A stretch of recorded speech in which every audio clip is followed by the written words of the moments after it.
fascinating. But let's just do this, man. We can only speculate so much. Let's hop into game number 1. Keep in mind, Persians and Aztecs are globally banned, everyone. So they did not have the option to go for those. And we see a Mayan war. So this is, I'd say, a little bit more standard. Mayans have been used on a variety of different maps. But oftentimes on Arabia, you're picking civilizations that are strong on Arabia, but are not strong on other maps. And it's not the most versatile civ, Zach, so it's Meso Wars started off. Yeah, and to be honest, I think it's a nice sort of benchmark to start the series, right? Like a total mirror match on one of your bread and butter maps of Age of Empires. True. And you kind of get to see those small distinctions between the players where there's not that much variance. And it could be a sort of tip for which player could go on to dominate the series. Yeah. Or certainly which player might be more comfortable with this more standard map. Yeah, and you also have the aspect of, what if one player is beastly on Arabia, but then doesn't get the results on the other maps?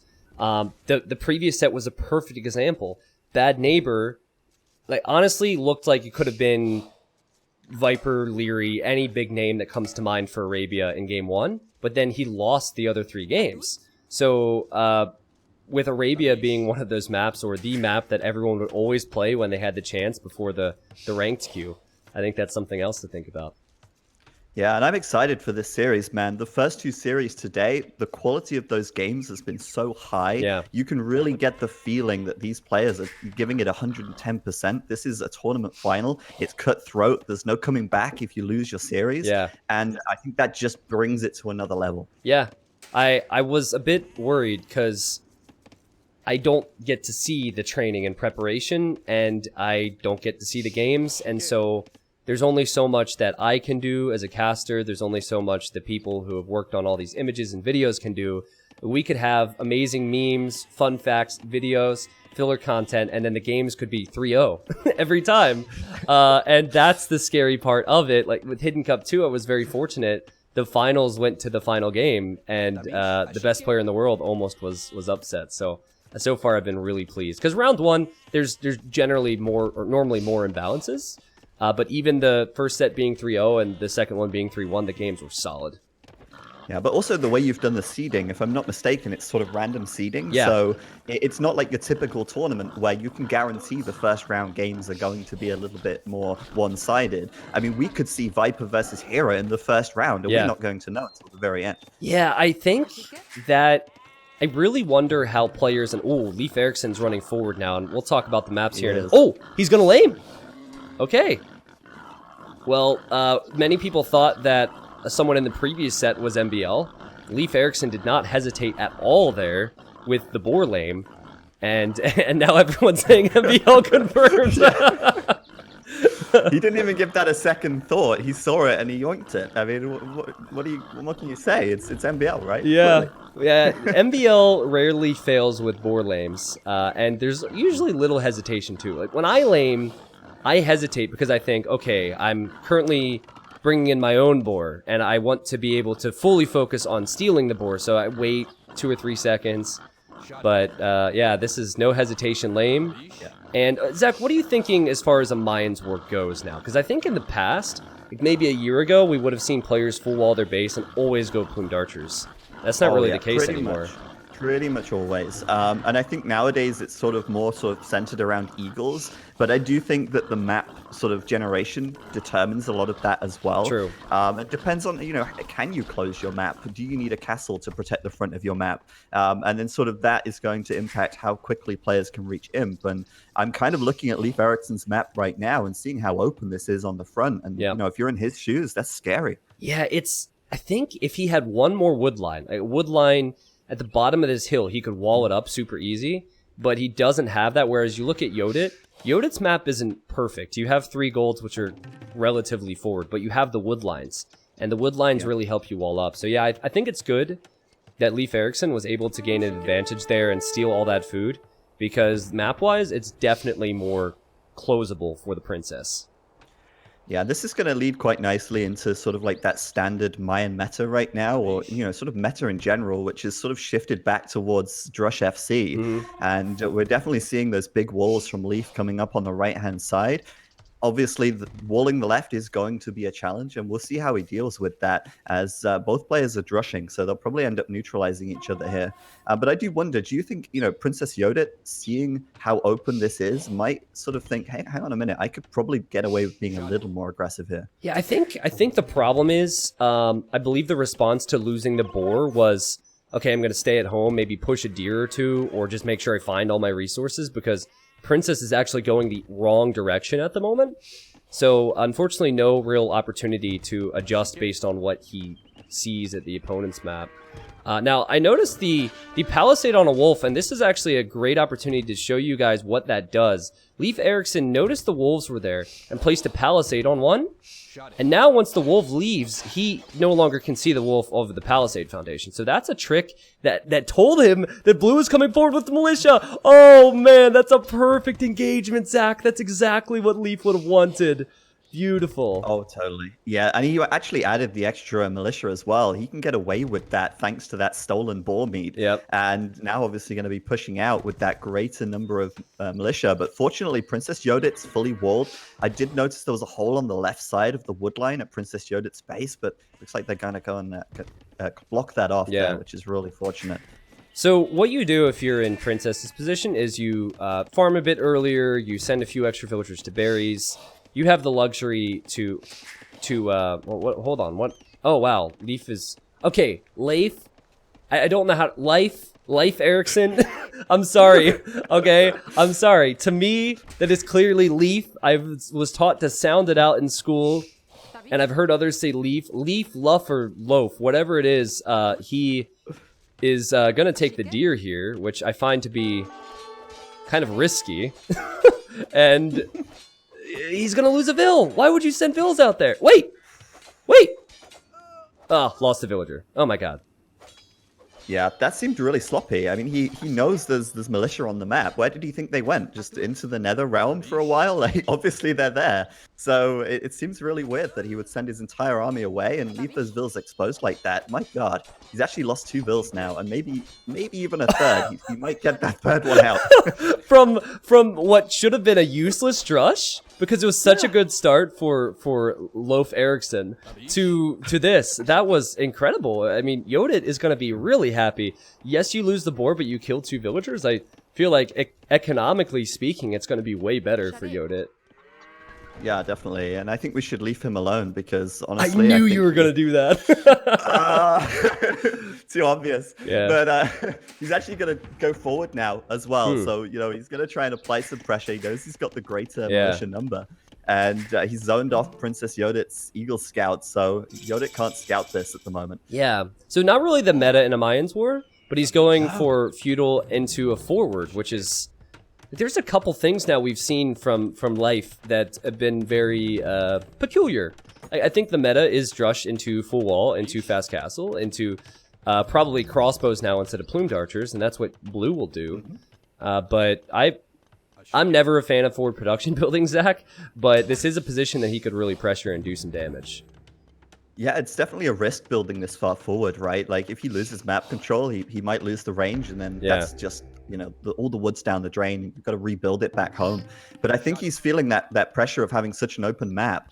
And after losing some vills, just like, let's just go. Man-at-Arms upgrade comes in, archer production going. We might see a tower following this as well. But nice reaction by Yodit there to get the tower going on the gold already. Yeah, it's interesting. When you pre-tower, it gives the tower rusher an opportunity to really pick their spot.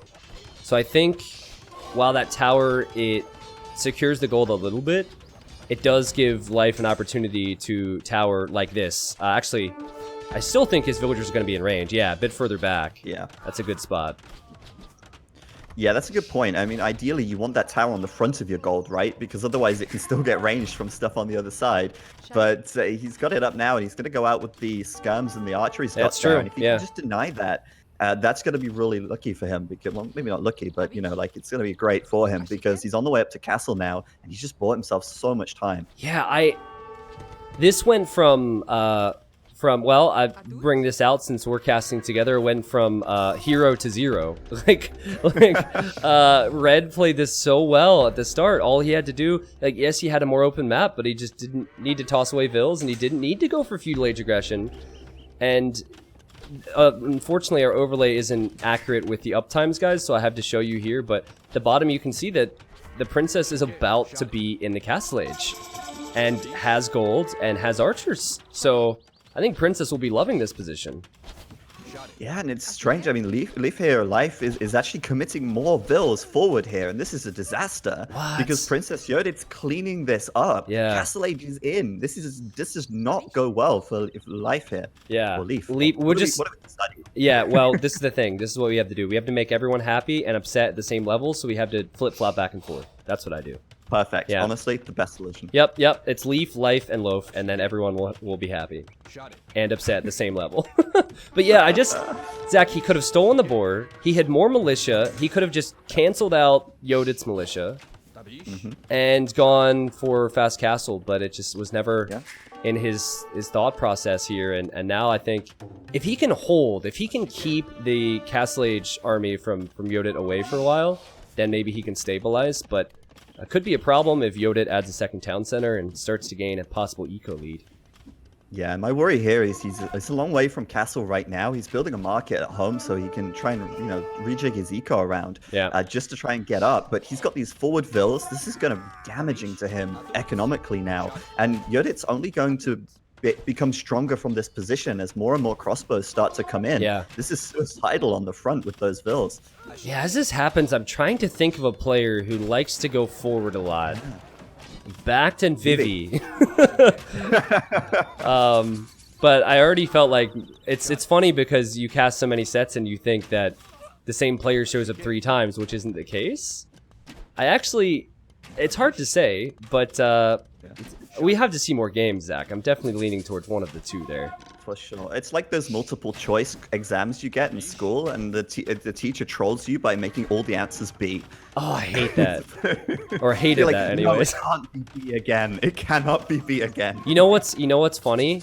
You know how, like, what I was always taught in school is whatever you think is the correct answer the first time, you should stick with instead of overthinking it. And in Hidden Cup 2, I overthought it with my picks, and I changed 3 of them, and I ended up getting them wrong because of that. So, whatever... Yeah, and they were probably right the first time. They were! I was so pissed. So, whatever... to the people watching here, we're going to have, on the final day, a website you can go to, and you can input your username, your email, and then all your guesses. And we will get to give out some prizes to the people who are on top with those guesses. So keep an eye on the players and write down your thoughts and guesses as the game goes on. But second TC for Yodit doesn't seem to be in a really huge rush to push out. And now Eric, as we could call him, is still not up. Yeah, there's a huge discrepancy in castle time here, and usually that's like, a big red flag. In this case, for Leif, it certainly is a red flag. But he is also continuing skirm production, so he has got the best tool at his disposal in the feudal age, at least, to deal with these crossbow. And you notice they only just got Bodkin this second, so he's actually been trading reasonably well against these for the time being.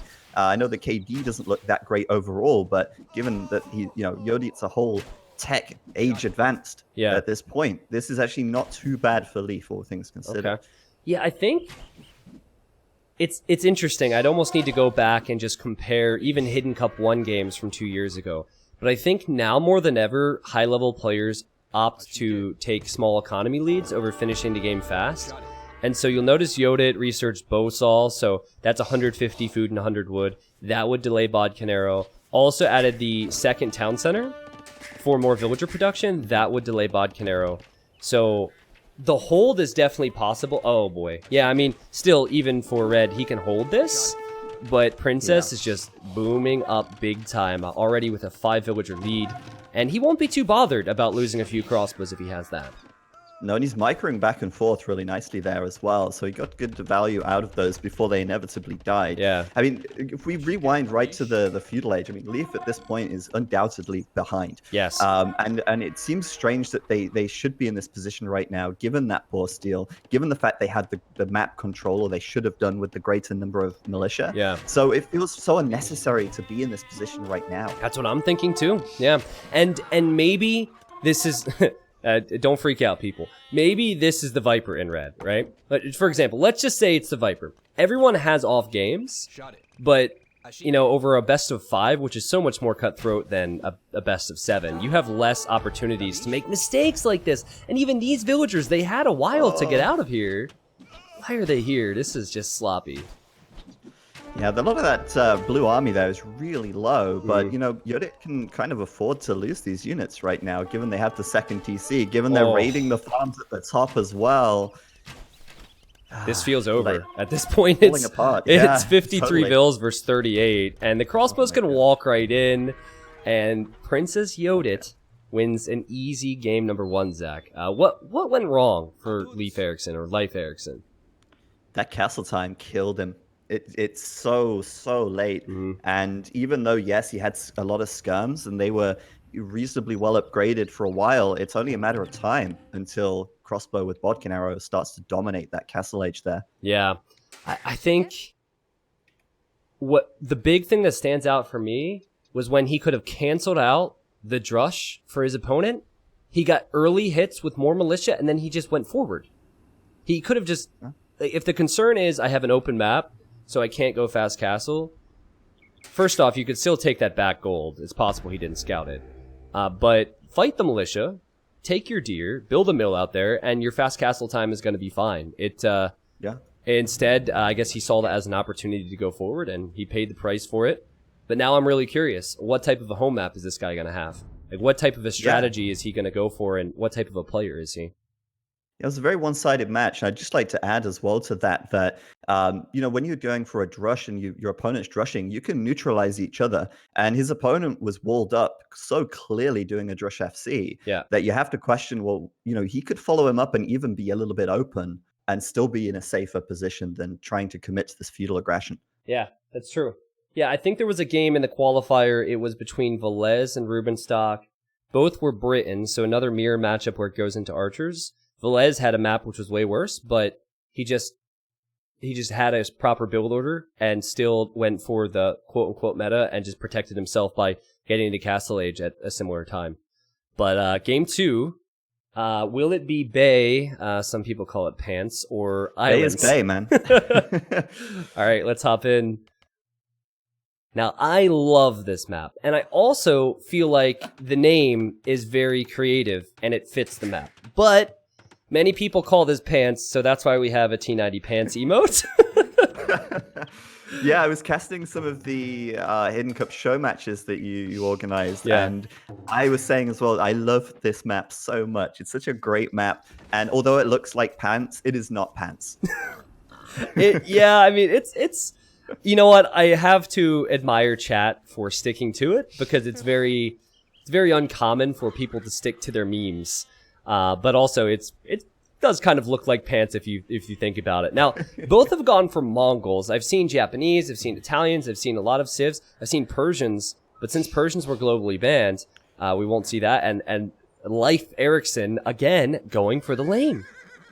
Yeah, straight away, like no hesitation, straightforward, look and see what he can find. He gets 2 sheep, and he's kind of backing up a little bit now, but if he'd have continued on, he would have found that boar as well. There's very few players who will go to steal resources before they find their own.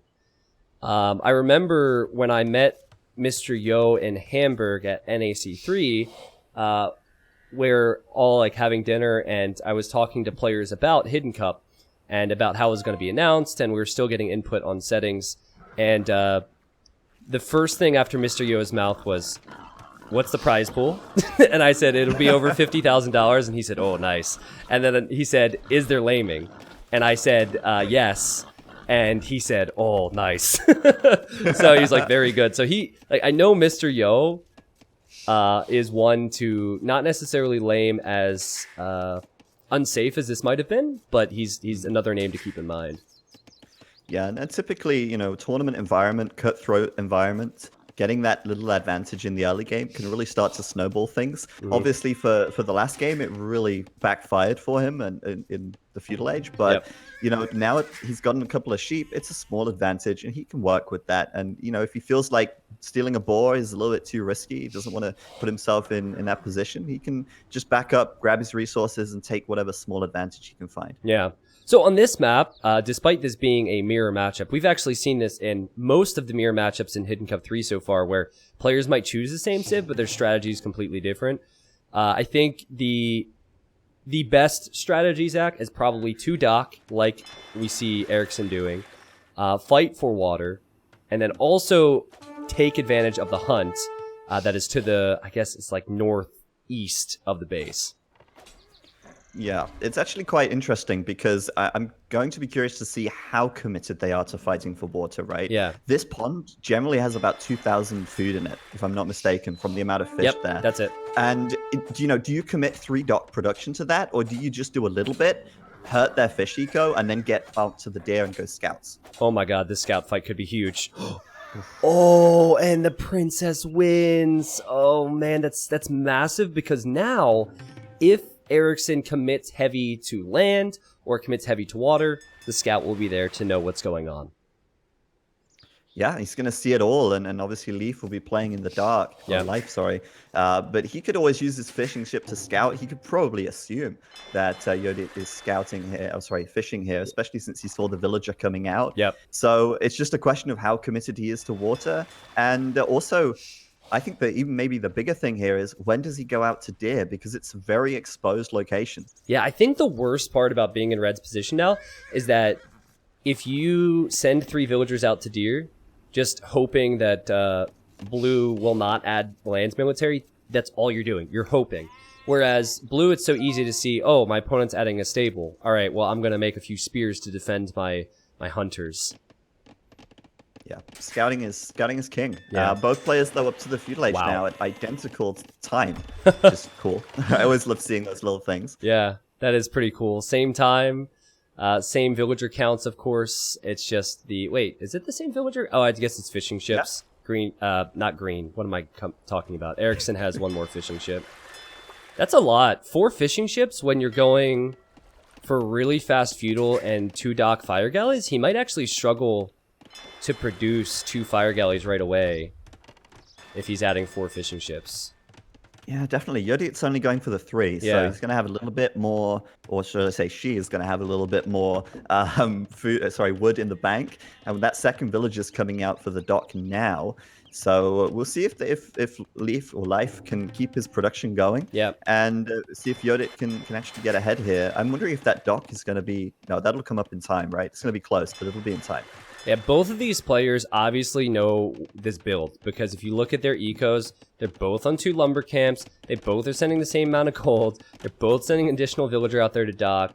The difference is just the scout and also the fishing ship. Yeah, and I think as well, like, just because it's a mirror match doesn't mean it has to be mirror, but you get these cases where both players are playing the strategy to the letter, or the meta to the letter, if we want to make it rhyme. And yeah, this is kind of cool, but there's a trade cog.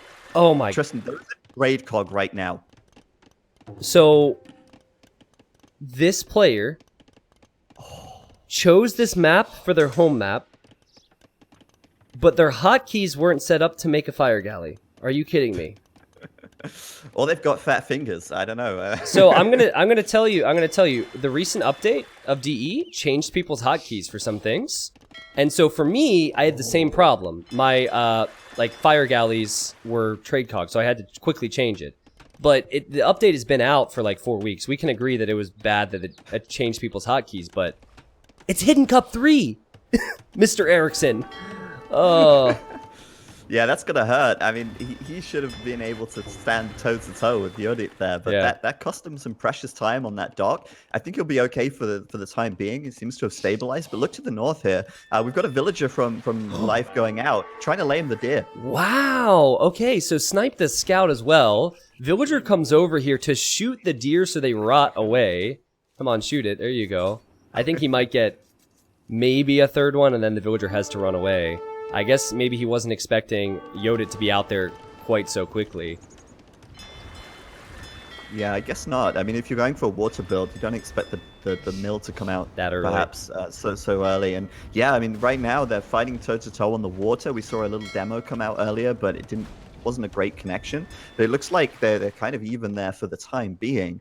But obviously with Yodit going out to the deer, that is going to be a lot of additional food income for the short term. And we'll see if that results in later on being a faster castle time, or maybe we'll see a faster fletching, or maybe scouts even coming out soon. Oh, that demo was really, really good for Blue. I mean, at this point, he could kill 2 because of that. Ah, wow. Okay, so Erickson just holds on, but the demo almost sent 2 ships sinking to the bottom of the bay. There's another one coming over. Look at this Vil. I really want to follow the Vil. Another demo comes in. That's a nice demo, but did Yodit forget about this villager? That is hilarious. Okay, now Yodit realizes, but the Vils... What's funny is Yodit's villager still has more HP. Fight it. How does that happen? How does that villager get there? It's like day 4. They've still not noticed me. Yeah. They've accepted me as one of their own. Alright, well, there's a lot going on here, right? It makes sense that you can lose water with feudal age demos so quickly. It does seem like Erickson, despite the weak start, held on and has more on water at the moment. This might come back to the fact that Yodit is focusing more on land economy. The demo is decent, but I think Erickson really needs to clean up water now, Zach, because he didn't go to deer yet. It would be huge for him if he could take out the fishing ships. Yeah, for sure. And obviously then he can hoover up the rest of the fish. But sort of winning water convincingly in the feudal age is difficult. Those demo rafts really turn things around quickly. Yeah. But Leif here, getting those kills on the fish is huge. At least he takes them out of Yodit's hand. No matter what happens on water now, that's sort of the short-term impact that this has had. Yeah, Great demo as well. I mean, for a moment, he wasn't using his own fishing ship, so there's a bit sloppiness, but you do have more food income on water than your opponent. I think the meta has actually turned into the person in Yodit's position trying to demo the fish. It's so funny. Lick started it in the qualifier. Yeah. I saw one in the show match last week. Yeah. And there was a demo in between like 8 fish. It was amazing. Yeah. Look, he has to split all the fishing ships up. That's amazing. This is a recent thing. It happened during the qualifiers. I think Lix did it, killed 3 fishing ships. Then I saw Nikov doing it. Kind of makes sense because you don't want to invest long-term onto water anymore. Yeah, so what we're seeing right now is the battle for the water is kind of petering out a little bit. Yodit's obviously going to try and remove those fish from Leif's control. Mm-hmm. But at the same time, both players now with the stable, they're both on the deer. And those scouts are going to start coming out to see if they can raid each other's sort of undefended deer at this point. Look at Yodit's TC and notice how he's investing into farms already. I just think his economy is a bit cleaner right now. I love how both are adding scouts too. It's so huge. But to invest into farms, knowing that the deer's also going to run out soon, is showing great long-term planning economically. And that's something that maybe we haven't seen too much from Erikson. But at least he has the fish for now. He might not need that. Yeah, he's actually added more fish as well. Good. With the extra coming out, so he'll get that. But you know, look at how many fish are actually left. There's not actually much left here at all. So he's gonna have to go to fish traps fairly soon at this rate. And I think that these farms from Yodit now are actually really nice because, like you said, it's that kind of forward planning because he knows that, okay, the deer might run out soon. They could get raided soon. And I don't have the fallback on the water. Yep. Now, you can technically full wall yourself, just as Erickson does this, but you can't wall to the water on this map. So, good addition from Erickson. No! There was a whole trade cog to hole in the wall. Man. There's always a hole, dude. There's always a hole. That is... Oh, you gotta check though, man, right? You get a villager on the wood line and just click beyond the wall. If there's no hole, then the villager won't make it out. Oh, that hurts. It's almost like they heard you, you know? I guess so. You can fully wall this map, and then yep. they immediately say, actually, no, there's always going to be a hole we can get through. Yeah, I said it earlier about the games doing me favors in terms of quality. It's definitely the same with the memes. We've had 2 doubt castles already. We have had holes after I say there won't be holes. There's been plenty of things to clip. Yodit's gotta love his position now, but I will say the food count's pretty close, and the total eco count is higher for Erickson because he's had fishing chips, so it's manageable. Yeah, definitely. I mean, this game's going Castle Age. It could go quite long as well, because the players are quite far apart from each other, and so that rush distance is large due to the bay. But I do wonder if if Princess Yodit doesn't wall down to the edge of the map like Leif Erikson has done, could we see a landing? Could we see something sneaking through there? That's a good point. Yeah, there's still that opportunity. I think for now, Yodit feels like Erickson is just responding to him and reacting to him. Look at the gold count for Erickson. He has so much gold, still hasn't clicked up to Castle Age. 900. Yeah, that's sloppy, right? I mean, he's been chasing down these units in his base and maybe being a little bit distracted by that. Yeah. But yeah, I mean, it's a lot of gold to have banked up and just not enough food to click up until right now. At this point, Yodit's already halfway to Castle, and that's, again, going to be a big advantage, similarly to the last game. Yeah, and even there, sloppy is the word for it. Even there, he had the resources to click Castle Age, and he waited about 10 seconds. So I think I'm seeing cleaner play overall from Princess Yodit, despite being a little bit behind now economically, which, by the way, guys, blue is at 68% of the way to the next stage. I just think that Yodit, he seems like he's showed up and he's prepared. I completely agree. I mean, the sort of sloppiness, you see it in Leif's play, but you don't see it so much in Yodit here. Someone just said Erickson doesn't have his big boy pants on. That's great. Well, I think I love these spears, by the way, on the deer. That's so annoying. Yeah, you can't make scouts against it, right? No. Villagers could die to this. Yeah, and he's got +1, so he's gonna be doing decent damage. What? He actually went for forging there? That's so unique. Yeah. Can he get a second villager? Oh, so close. Oh, the quick wall from Erickson. Oh man, that was funny. All right. 1 HP, 2 HP even. Well, Yodit's in Castle Age way faster. Adds the second town center now. Now the stone count's pretty high, but I think the economic approach is to add the town center before the castle. Eventually the castle will come up, and then eventually we'll probably see Mangadai. Yeah, it's Mongol War after all, and why would you not make Mangadai? Yeah. It's just the obvious choice. But yeah, you're completely right. There's no rush for Yodit to get the castle now because the faster castle time. Not under too much pressure. Oh. That said, they will lose a Vil. Oh man, and these scouts have forging, so forging for both players. One player got forging, which would benefit the spear, and was that 2 villagers down there in total? Looks like it. Yeah, that's some nice work with the remaining scouts for Leif Erikson, and that was, I guess, the difference. He had lost 2 villagers in his wood line, and now Yodit loses 2 villagers in that TC. Yeah. So all things considered, they are pretty even in eco right now. Yeah. It's only a 1 villager difference, and the only main thing here at the moment is that Leif has the water, which you can see is adding fish traps now, but that could play a role later on, and also the 4 scouts coming in to continue the raiding here. Yeah, you mentioned this before, and that was at a period of time where Princess didn't need to worry about any raids coming in. But now Erickson can be extremely annoying. I love to talk about value. How often do you see players with just a few units get excellent value? And I think the scouts have already paid for themselves. And not only killing the 2 villagers earlier, but now idling 4 farms and distracting Yodit as well. Yodit has to pay attention to this and send something over here.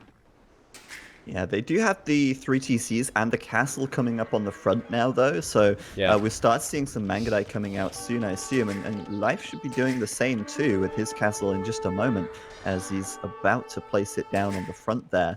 But like I say, I mean, there's quite a long sort of rush distance between them. So having all this mobility in these cavalry units is so nice right now. Yeah, so I don't know quite what happened with the relics on this map, but they seem to want Erickson to win the game. Because if you were to draw a line from like down the center of this map, that's from the crotch to the belt. Yes, I think. Exactly. From the crotch to the belt. That's the best way to say it, actually. Most of the relics are closer to Leif, And also, if you're playing the late game and you have scouts out and about to snipe monks, it normally gives you a bit of an edge for gathering them as well. So I think Erickson will be very happy to see that. Yeah, he will. And it's interesting because they've both gone for the monastery here. They both value the relics. But Leif's obviously going to have that natural advantage thanks to the map, thanks to E. Yep, thanks to E. This is not a thanks to E moment. I don't know, like, we adjusted all the relics, so maybe, you know what? Can you tell me what version of the map they're playing? Yeah, totally. It's version 4. Oh, they're playing the new version, yeah. Thanks, team. It's alright, man. Like, what's funny is there's been 2 times, and now the manga die come out, so this gets interesting. But there's been 2 times where one player had closer relics, and both times the monastery that had all 5 relics got destroyed. And they ended up losing anyways. It's so interesting. Tim was infuriating. He had 5 relics, and then the monastery got destroyed, and he rebuilt another monastery 20 tiles away from that point. I was so annoyed. Yeah, they always build the monastery so far forward, so you know it's in an exposed position, I suppose. But Leif already has the 2 relics in now. But Yodit's got a few more Mangadai out, so they can pressure the map a little bit more. But yeah, for the time being, Princess Yodit going for that 4th TC, and you know when you're playing Mongols, when you're going for Mangadai, you need a big eco. Yeah, and Yodit's definitely got that in mind. Look at the scouting from Erickson. This is really good scouting. He sees almost everything. And he's adding another TC too. So he's also going to 4 town centers. Tristan, can I just bring something up here? Yeah. You know you mentioned scouting. Just compare the 2 players scouting right now. Is that a bug, or is that just both of them having exactly the same vision? I think when you shift click to the next player's scouting, it's a spec bug. Okay. Got it. Yeah, got it. That's a DE bug right there. But if you switch point of views and then change it, I mean, Yodit still sees an awful lot. Yodit actually sees the back corner of Erickson's base. Not that that's important. Yeah, but Leif sees a lot more of the belt. So you know, getting up there later and getting that gold, which is all up on that hill, going to be very important. But Yodit there just getting a decent trade against the camels, and starting to mass up some more Mangadai here, as both players are kind of just booming behind this right now. Yeah, almost. But I think map control is super important here because the gold, it pushes you out onto the map, and locking it down is going to be so vital as the late game comes around. You know, Erickson has not wasted any time getting these relics. And Yodit has that at a monastery, but I haven't really seen the monks out and about. So I think that Yodit, obviously unfortunate, did not have the relics closer, but was too late with that. Like, this is going late game. We talked about adding the 4th town center for economy. They both did that, but not getting a single relic could be massive here. Yeah, that really hurts. I mean, especially as the game goes long. If you lose map control, you've got nothing to fall back on. Oh. Leif here, though, going for the commitment onto that army, and we'll clean up the Mangadai as well. So 5 relics confirmed for Leif here. That's crazy. See, I toyed around with the idea of making Hidden Cup 3 main event standard victory. I'm really glad I didn't, because I would feel really bad about the countdown starting at the 35th minute. But yeah, relics. See, relics are great, Zach, but with all the additional golds, I think it's more important to have belts, right? Like, sorry, the belt, not belts. That you got to put your big boy pants on, and you have to get the extra relics, and you can still win if you get the gold from Mangadai.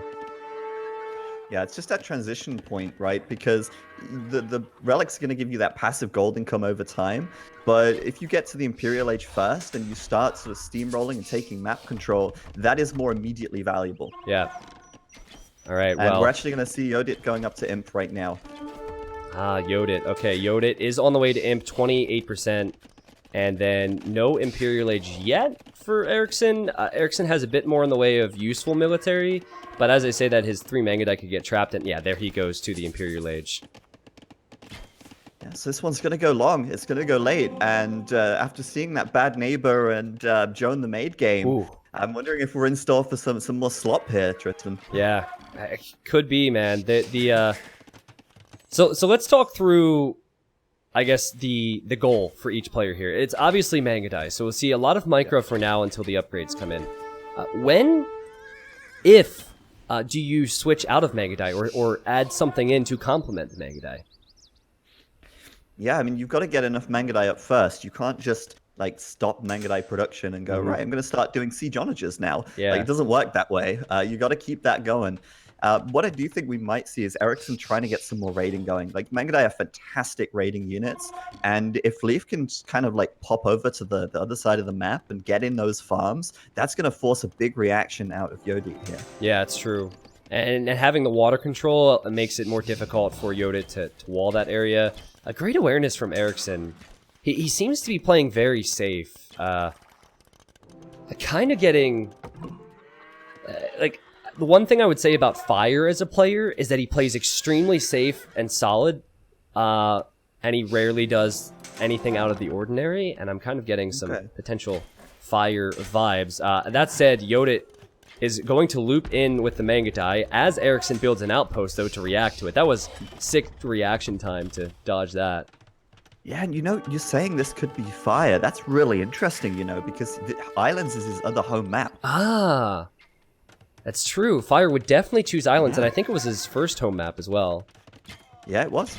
So that could be a tip right there. Okay. As Yodit going for the breakthrough here in the south, but I think Leif has reacted very nicely with the house wall behind, as both players are now in the Imperial Age. Castle count.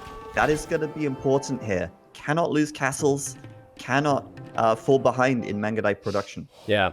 So, guys, that castle right there, I love it and I hate it. It's in the middle, so it blocks Yodit from coming this direction. But you know where I think the castle would be smarter? To the right side, where that gold is. You see where Yoda is building the outpost. Like, Yodit is going to lose these Mangudai, but Yodit has expanded with his castles, and he's taking all of the extra gold, which is way more than what 4 relics is bringing in. So, I like the idea of castling the center, but that's almost for your 5th or 6th castle, not for your 3rd one. That could be risky.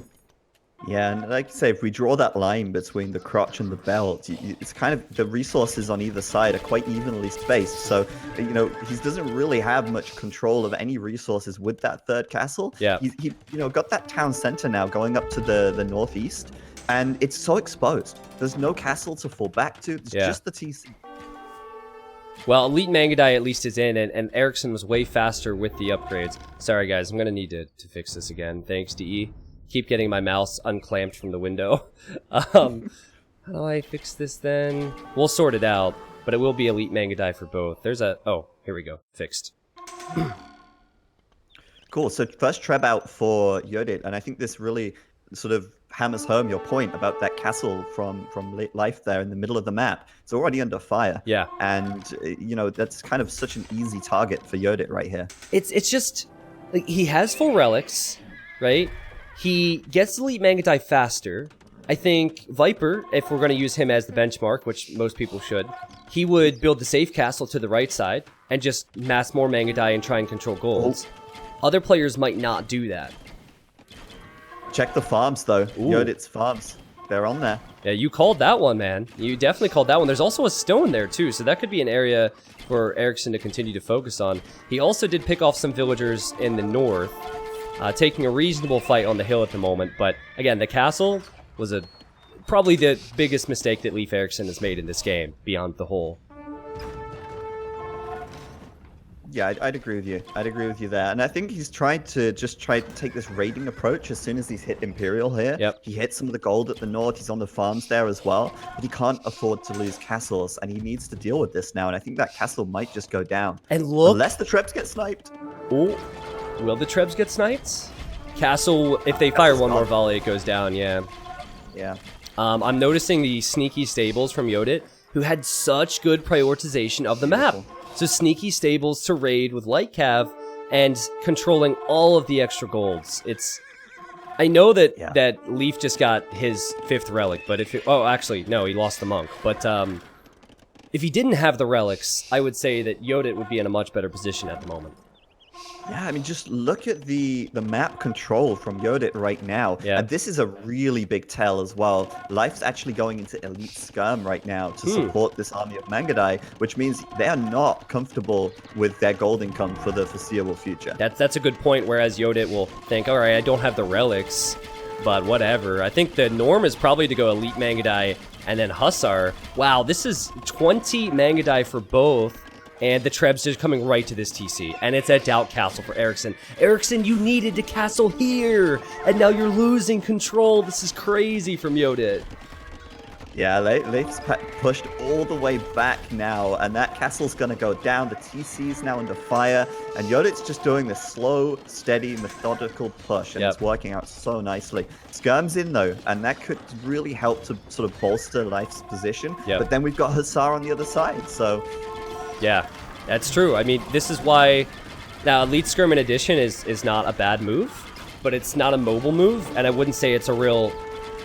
strong power move to finish off games, and the skirms melt, and is Yoda about to win this game with 0 relics? This is amazing, and I love the castle to the north of this, Zach. This is exactly what we've been talking about, securing the map, not the relics with castles. Yeah, Leif just lost the TC. The castle didn't go up again as he tried to get that up in desperation. Yeah. And that was a great trade for Yodit there as well. Still, like, behind on KD, but that doesn't matter when you're barreling down here with a better number of Mangudai and you're raiding with the Hussar, and there's nothing Leif can do about that. He's not even got any spearmen or anything to defend from the Hussar now. It's all about Mangudai numbers, typically, and... We have 40 Mangudai on your screen for Yodit, or 30, sorry, and there's only 10 for Erickson. There's 30 villagers on gold for Yodit, and there's 15 for Erickson, plus he has the relics. So Yodit's gold income is stronger. He is looking so good. Yeah, those 4 relics are like 4.5, 5 villages worth of villages on gold. Yeah. So, you know, even with the relics, Yodit's way ahead in gold income right now. That just means more Mangudai, which means more Trebs, more of everything. And ultimately, I think Yodit's got this game. I don't see Leif coming back from this position, honestly. It's... You know what else is really cool about Yodit and how he's playing this? He didn't go crazy with the Treb numbers. So now, as I say this, he's going to send Trebs forward, but it's when he's already way ahead in military, and he prioritized that first. Prioritized map, then prioritized winning the fights, then thought about making the Trebs. And I think that Erikson just has done so much in this game out of order. The castle positions, the gold prioritization, and Princess Yodit wins. That is the 3rd time that the player who gets all the relics on this map, or close to it, loses. Wow. Yeah, you're connecting the dots there. I think that's something to watch out for in the future as well. You know, how many times is that going to happen before it just becomes the thing? I really, you know, I think this is a great example of why this is such a good map. The fact that the person who wins water doesn't just win the game. They had to fight hard. And Yodit controlling the majority of the map there really just sort of pulled ahead, and there's no way Leif can come back from being this far pushed back without access to gold now. Yeah, whoever Yodit is, we didn't see a lot of late game in game 1, but in this particular game, we got to see how their late game performance is and their late game scouting. As I look around here, I'm seeing all the crucial area outposted or castled. The gameplay was perfect in post-imp. I got a bit fortunate, obviously, sniping a few villagers with the scouts, but I'm with you, Zach. When I went to my map creators with this idea, I said, I'm sick of maps where if someone wins water, it's GG. Like, that was the worst, right? And so we wanted to have a little bit of water to fight for, but we also wanted some other reason to go land, and Yodit did that faster. So kind of made up for the fact that he didn't have the fishing ships and played so well. Yeah. Any guesses for Yoda? Do you have any guesses that come to mind? To be honest, it's so hard to say, right? We've got 16 players, and they're all so good that it's difficult to differentiate at this point without seeing some like trademark plays. Yeah. So I couldn't really give a reasonable guess at this point, to be completely honest with you. Yeah, I like to give guesses because they're unreasonable. But yeah, reasonable guesses would be hard. Dave. Was it Dave? Yeah, it was Dave. That'd be funny. Like someone gets 3-0'd and everyone's like, doubt for the memes. Then afterwards, like, no, that was just Dave.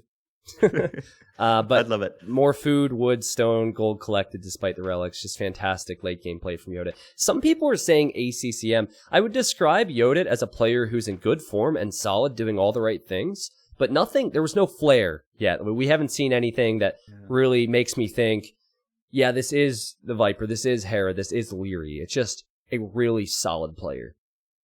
Yeah, I'm getting that vibe as well. And, I was thinking about how, Hera is so well known for his trademark little wiggle to dodge ballistics and stuff. Yeah. That's a great sort of micro trick, but he's sort of popularized it. He's known for that. That doesn't mean that other players can't do that either. And I think if you're playing at this level, you're going to adopt those little tricks as well if you can. And it doesn't always give us a concrete, like, yeah, this is definitely Hera or this is definitely Viper or Lyric. There's always a little question mark there. And I think that's really exciting. Well, we mentioned fire for Leif Erikson. We said that he picked Islands as one of his home maps. He seems like same thing. It could have been anyone, but it seemed like it could possibly be fire. I know fire likes to get Relic super early. Now we'll see Islands. So let's hop into game 3. Fire. Let's do it. Many people might not know this, Zach. Fire won the tournament called the Masters of Islands. And he is the master. Is the master, yeah. I mean, the last Masters of Islands was years ago, but he still loves water maps. And if it is fire, he's down 2-0 right now, whereas Yodit is sitting pretty. And we have an Italians war, which is probably not a surprise if we see Islands, and probably not a surprise if there's no real use to use Italians on another map. Yeah, totally. It's just such a safe pick for water in general. And unless it's banned, you can guarantee one player is going to take the Italians here. But I think this map has the potential to maybe tell us more than any of the previous maps about these players. Yeah. We definitely have a lot of different play styles on this map, even though, it's all going to be revolving around the water. But do we see some kind of fast castle play, for example, with players trying to get up quickly to castle age? Yeah. Or do we see this like eternal feudal war? Or do we see landing attempts? There's definitely a lot of tells that could come from Islands here. Yeah, so while the Civ name itself being the same is like pretty obvious, the strategies can be very telling and very different. So there's 3 things that I've seen, and certain players do this. You can go for kind of the standard play. Now, from what I'm gathering of these players, they both chose Mayans game 1. Did the same thing. Well, actually they didn't, but both chose Mayans game 1. They both went for Mongols game 2, and now they're both going Italians game 3. So I feel like they're going to go for fast feudal aggression. But what Tato does, and it wouldn't surprise me if we see it more frequently, is back dock fishing, and then fast castle into fire ships in the castle age, which is really fascinating and can actually counter that full feudal play. It can. It certainly can. And but the one thing here is that I don't think Leif Erikson is Tato. I just don't think Tato is that sort of loose. But we do see the back dock, I think, or side dock at least, with Leif going over to the left side of the island now. Okay. See, if we think this is fire, fire loves his galleys. So do you think that he's going for safer fishing ship position so he has time to mass the galleys? It could be. I mean, obviously you want to dock further back for galleys, since you need a few more of them to be able to fight fires effectively. So yeah, I mean, he is going to go off to the left. Now, I mean, this is an interesting dock position, right? But I think if you look at his scouting, he might be thinking there could be an island very close to the front of his base. And he'd be right. There's actually not great fishing right in front of his TC there. So he's gone for the safer fishing. And that's interesting. But look at Yodit's position. Look at that. Huh. Okay, I think Yodit's going to do the exact strategy I mentioned. I think Yodit's going to do exactly what I said. I think Leif Erikson will go fast feudal, and I think Yodit will make 2 or 3 fishing ships in the back, and then the logic is by the time Erickson snipes the fish, it'll take forever to get back here. Yodit will be on his way to Castle Age. He'll build 2 docks on the front and then go for fire ships. I think, like you said that you didn't think that Yodit was Tato, and I'm not necessarily sure either, but there's only a few players who might go for this.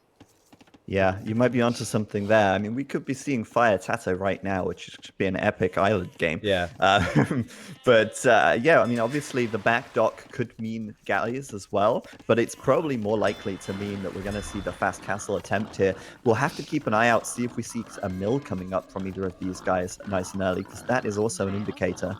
So when Team Islands was in the map pool on DE, I wasn't really a huge fan of it, but I was less of a fan of other maps, so I never banned it. because I wanted to ban like Black Forest and other maps. And so I'd get Team Islands all the time. And I figured the strategy that Yoda is going for is the best strategy because you either end it fast or you die fast. So it's a bit YOLO in that sense. And like basically what happens is you go FC, you will likely lose your fishing ships. It's amazing if you don't lose your fishing ships. But then you go for fast fires and you don't fight the navy of the opponent because red's going to have more. You just snipe their fish and then you add TCs and boom on land. It's like, it's really interesting. And I remember Tato did it in NAC a lot, and I know that the players are definitely going to be more aware of it. So it's not necessarily a tell that it's Tato, but someone prepared. And even after you've done the fires, getting to Imp and getting the fast fires, because it's a bigger power spike each time. Yep. Like fire ship above fire galley is a decent power spike, but fast fires over fires is an even bigger one. And so it definitely looks like we're going to see that from Yodit here. We see the mill going up on the berries. We see the back dock. And meanwhile, Leif's on the way up to the feudal age now with the second dock on the left side. And he doesn't have much scouting info, of course. You can't scout the water this early realistically unless you send a fishing ship to do it. Yeah. And I guess we'll have to see how quickly he finds those fish. He will know that this is happening, though, very soon, because Yodit's not going to be feudal for a while, and that is also a huge tell for Leif. I wonder what the build is. Is it fire ships or is it fast galleys? Because fast galleys is actually way better in this situation to snipe fishing ships. But yeah, he's going... Okay, so he's going meta. Now, how many times has someone gone meta today and been punished for it because everyone going into Hidden Cup 3 knows what the meta is and can somehow find some type of a counter to it? Like this is what happened to Bad Neighbor in the best of 5, where Joan went for that wacky Drush build. I went for something different. And there's certain players that will always go meta, and that's Leif. It looks that way, doesn't it? I mean, judging by the way he's played so far. Although, actually, that said, in the first game, he went a little bit off meta. That's true. But last game and this game, it definitely looks like that meta play, and he's going the right way. Look, he's going straight around the back, and he's doing that because he knows that Yodit hasn't forward docked, or it's at least very unlikely that Yodit has forward docked, judging by his feudal time, since he's not up yet. Okay, so now he's making an early switch to galleys, and he's making a transport ship. This is actually a really solid way to counter this. I'm really curious if Yoda is going to be able to spot the villagers, I assume, coming forward. Would love to see Leif Erickson build 3 archery ranges on the neutral islands. There's perfect spots. Marcus for him. It's like, build here. Oh, man. Love it. He's found a fish at the back, though, and that's going to immediately push Yodit away. They've paid for themselves, I assume, at this point. But obviously, that's now a hit to his food income. Castle Age should be safe anyway. He's already got the resources secured for Castle. But that transport is a really nice play here. Yeah, it just depends when it gets here. So you already see the forward dock. This is the build. You go fast Castle, you build 2 forward docks, and then you get fire ship really quickly. And he's also done a good job, Yoda, of keeping the fish alive, because the hope is that he can get them to the front docks to protect them. But, oh, maybe Erickson will cut it off? Looks that way, doesn't it? It looks that way. That is beautiful. Nice. Really well. That's great map awareness right there, you know? Like, that's something you have to think way ahead to catch them. Yep. And that was really nicely done. Yeah, I think... Gets a villager at the back, though, look. Oh. Oh, Villager's dead, and the scout is in, and now Yodit will be freaking out because he knows that... Wait, did he just transport the scout? Only the scout, yeah. That's amazing. Yodit might build a barracks and a stable and all these things, but it's literally just the scout. That's hilarious. Yeah, for now. I mean, he's not reacted with the barracks yet, but, you know, it's interesting. If Life does go over... and start to pressure on land, it's like, okay, you're in the Castle Age, you have got fire galleys on the water now, but actually I've got to start fighting on land, and I'm not prepared for that. Yeah. Now, I'm just watching Yodit and how Yodit reacts to this. Yodit has not done much that he wouldn't otherwise be planning to do, except I was expecting him to have 2 docks on the front. Looks like he would be going in towards fishing ships now. It's just concerning to me that he's only going to have 2 fire galleys to upgrade instead of maybe 5 or 6. Yeah, he's got a couple on the front outside of Leif's docks at the moment, so he'll get those upgraded as well, but I think they might go down at this rate if they're not careful. 2 demos right there. Yeah, he notices. Wow, yeah, 2 demos. I would try and sacrifice one. Oh, that's worth it, actually. 2 demos just wasted for 1 ship. But all Erickson wants to do is keep his fishing ships alive and up to the next stage. And Zach, he still has not clicked up. This is the difference between the builds. Yeah, now he's got the market, so he could sell stone and increase his castle time that way, but he doesn't seem to be too worried at the moment. He seems to be just taking it in his own sweet time. Yep. And it'll come when it comes. That's the sort of philosophy, I guess. But he's at least keeping military production going. Maybe we'll see more demos coming out, because fire ships, are now out for Yodit, and that is going to be difficult to fight. All right, the demos go off and they land. That's good. Now remember I said that normally what Tato would do, and we're going to just say that he came up with his build, is he just wants to snipe the fish normally, and he's slowly getting there. The fishing ships have to run away. Erickson holding with demos, but it's so costly.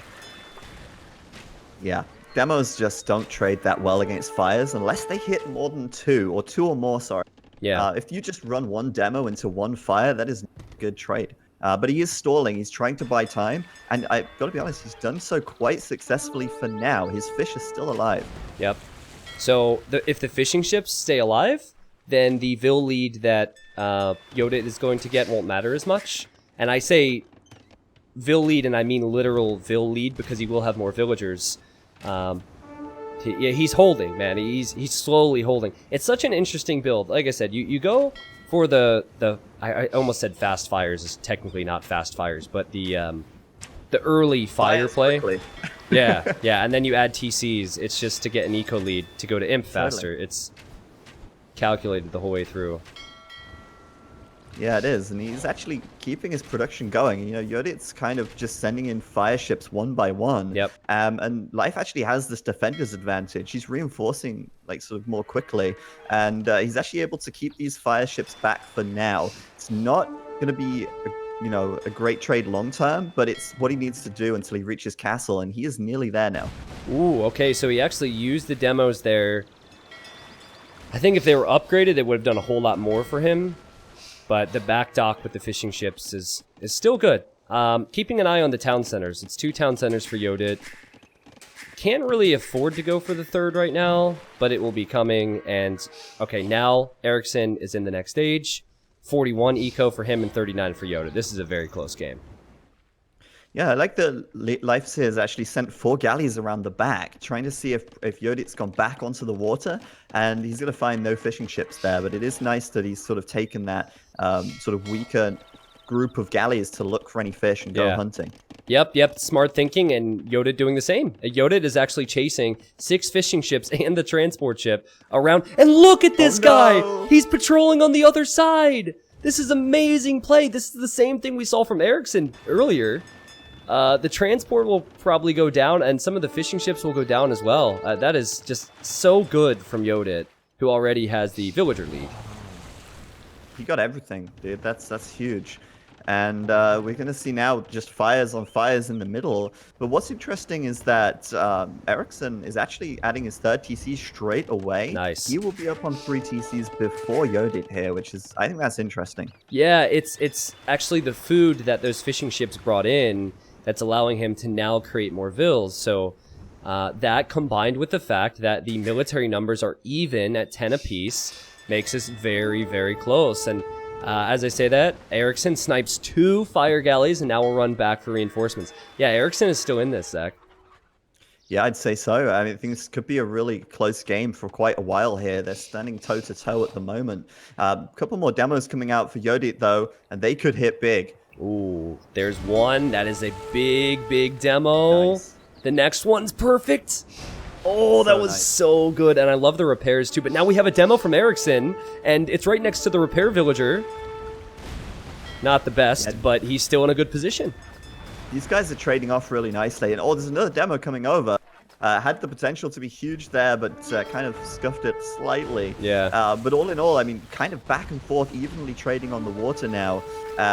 Military counts are even. KD is really close. It's going to come down to eco, and even that is neck and neck. Yeah, this is sick, and it's so cool.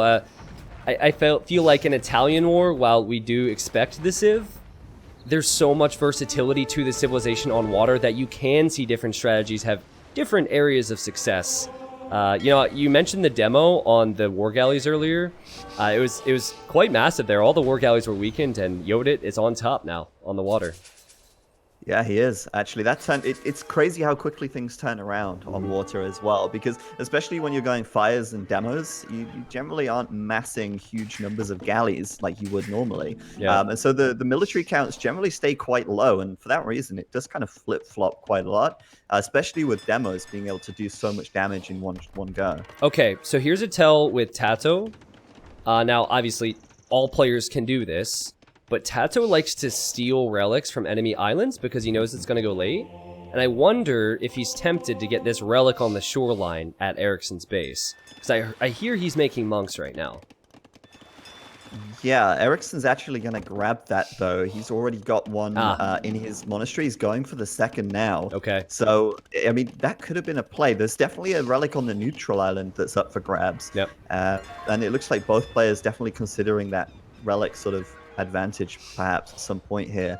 But for now, yeah, on the water, looks like Erickson's going to lose a dock, and that's going to set him back a little bit on production. Yep. But he's probably thinking more towards Imperial perhaps at this point, but he can't afford to throw away too much on the water still. Yeah, I'm with you. It is kind of dicey if you're in Yodit's position because demos can always surprise you, but every single dock you take out, or every demo you send in on your own, yeah, it's got 13 versus 9 military now, and good demo engagement for Yodit, whose strategy, looks like we have a bit of a bug there, I don't know what that is, whose strategy was always about this. It was about getting to Castle Age faster, Zach, and he did it. Yeah. Now it's about getting Imp faster. It looks like he's going to do it. Now, Erickson is bringing in that relic from the neutral island. That's pretty cool.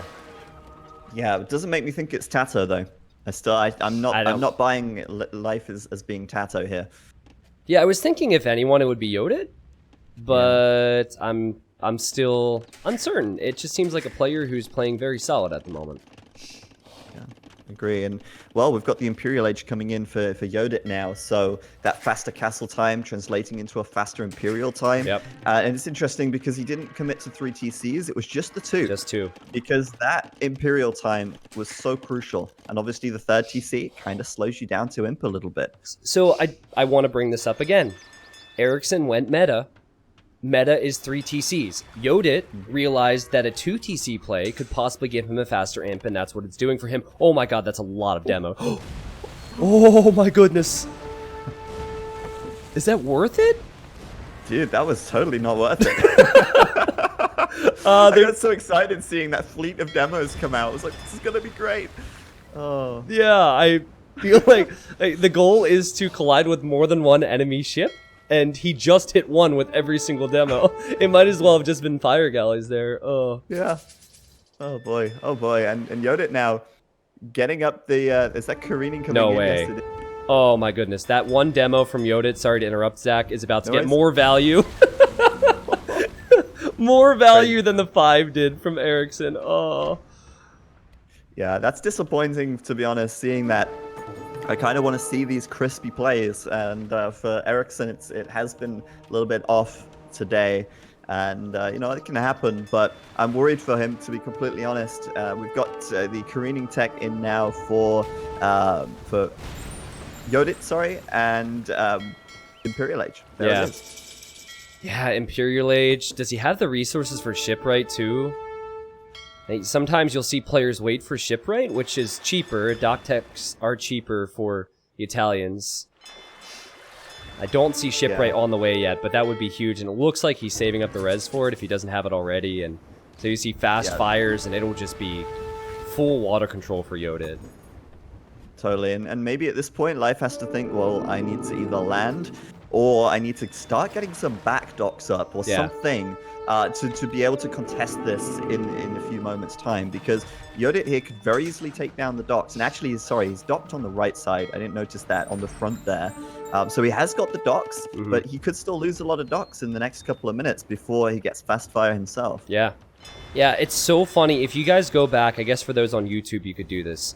If you go back and you look at the scores in Feudal Age, I think Erickson had a 600 or 700 score lead. And then slowly but surely, Yodit has been climbing his way up, now has the score lead himself. It's just how this build works. You put yourself behind in early Feudal, so you can have a lead that stems till the Imperial Age. It's very unique. I don't think there's another build that really plays out with such a score swing. Yeah, it's super nice, and I think it's only really possible on water. You would never really see that so much on land, unless you're sort of seeing players go full wall, and then sort of up to imp to try and push out. Maybe with Eagles, like Mines could do something like that. But still, right now he's losing docks on the front, and Leif just hit Imperial. He's got the fast fire ship upgrade coming in, but he's just one step behind all the way here. You know what's interesting to me, though? It's 14 military against 21. And I don't, like, we've been talking about the faster upgrades for Yodit, but I don't know where the production has been. Because he should be way ahead considering he's had better upgrades. And Erickson's docks, they're up on the front, barely, but they're up. And we're looking at a game with 112 population for Erikson and, 92 for Yodit. Yeah. Like, That's actually a great point. Like, we're casters, so we try and talk about the direction the game is going. But this did not go the direction that I thought it was going at all after that faster imp. Yeah, and I think that's a lot to do with eco as well. Like, Yodit's behind by 15 vils. Yeah. That's definitely a lot of, a lot less wood income, a lot less gold income right now. And Leif's actually able to hit imp here. And even though he was behind in the uptime, just absolutely slam the pedal to the metal and just start pumping out fast fires in greater numbers. Yeah, the monks also got a bunch of conversions. I'm not going to go to the screen right now, but monks certainly helped. They have towers from Yoda in the center, and Erickson wants to build a castle there. And I think Erickson is going to win this fight. And I think that castle, well, I think it should go up, but you never know.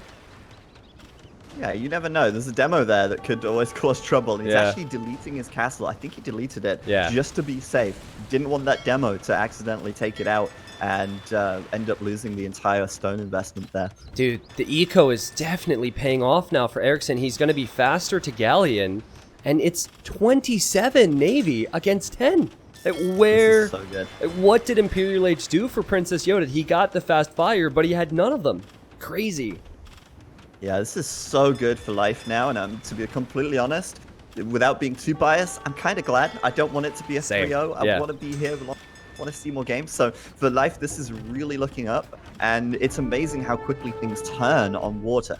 Yeah, you go to the Imperial Age faster, you have less economy. That's just how it works, and we're seeing the differences now. This is ridiculous, especially with a castle now going up for Erickson on the right side.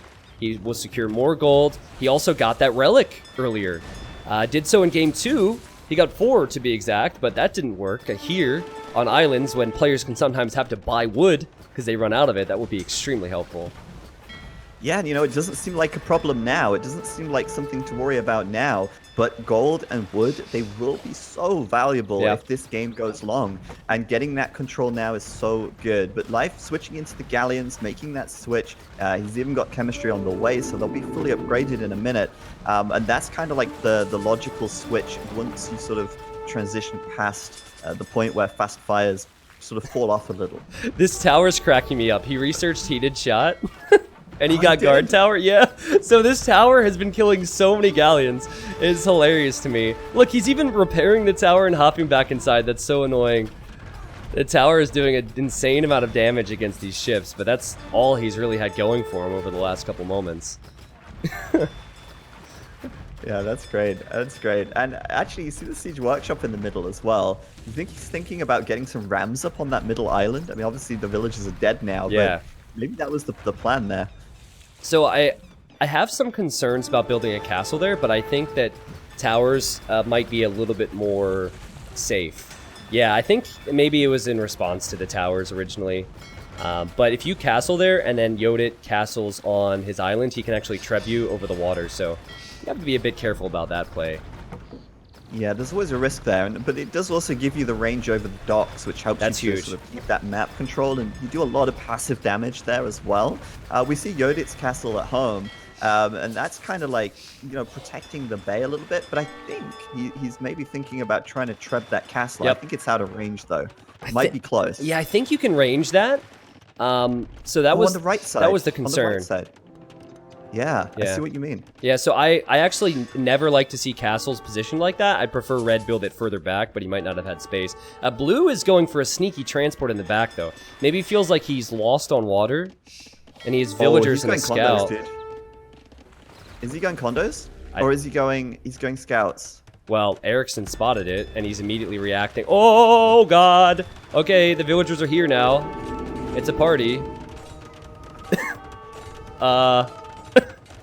This is awkward. That got messy fast. Yeah, it did. And guard tower just came in for life too, so... Damn, those villagers. I mean, maybe you quick wall Ville and get a barracks up and go for Condottieres, like you said. But if it's spotted, and it's so easy to spot it on islands, it's really tough to do anything there. And now, in the middle, Erickson, he is towering, which is the safer play, and he's on his way to possibly mopping up the docks. Yeah, this is looking so good for Erikson. Actually, at the same time, Yodit just is doing shipwright right now. So they're sort of like, okay, maybe I can get some land. No? Oh, I guess I'll do shipwright then. Yeah, see that? Can you possibly check to see if Erikson has that? Because yeah, sure. I believe shipwright is normally...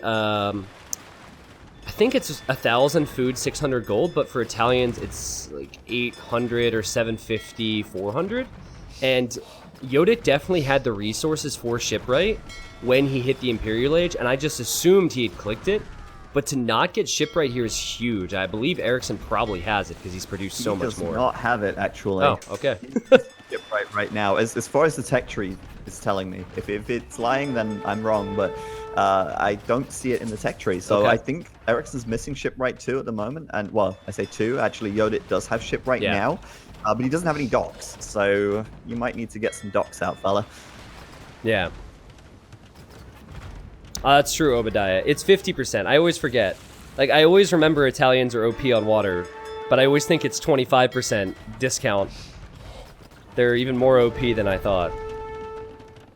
They're incredibly strong, and it's no surprise we see Italians so commonly picked on these sort of pure water maps. We do see 3 Trebs from Yodit there. He's probably thinking about ranging the castle, but that's a risk. That's a big risk when there's that many galleons ready to take them all out if they get too close to the shoreline.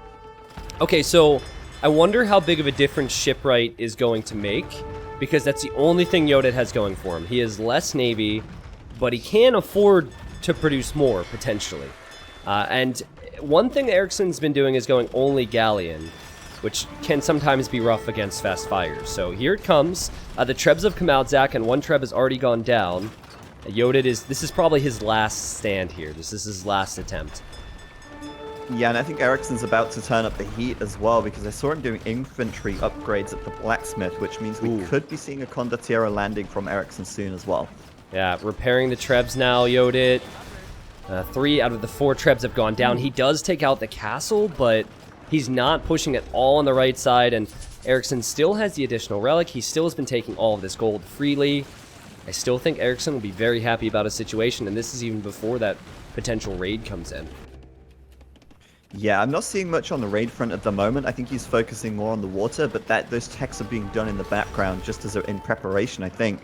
But Erickson gets another great trade on the right now. Yep. As we see more guard towers coming up, and I do like this because they do actually do so much damage with heated shot. Yeah, heated shot is an upgrade you see a lot more frequently now than probably ever. Players make use of towers all the time. Islands is definitely the map to stay alive in and not resign. Like you never know if you're going to have more wood on your island or something. This should prompt Erickson to go, okay, there's shipwright. Erickson should just go cannon galleon, but I guess he's just been hesitant to do that because he doesn't feel like he's completely won water yet. Yeah, it's a big risk, right? I mean, cannon galleons are so expensive, and if things sort of swing around, you lose so much value there as well. But I do think it would be a good time to go for it as well. I think at this point, he could probably feel quite confident in holding the water, but he is continuing to get those upgrades on the infantry, so we might see the landing soon. I don't know. There is a transport in the middle of the map, but it's still looking like he's in preparation at the moment. Yeah, I've been keeping an eye on that. I think whatever he does, he just needs to make sure he maintains control on water, because all Yodit is looking to do is go back on water.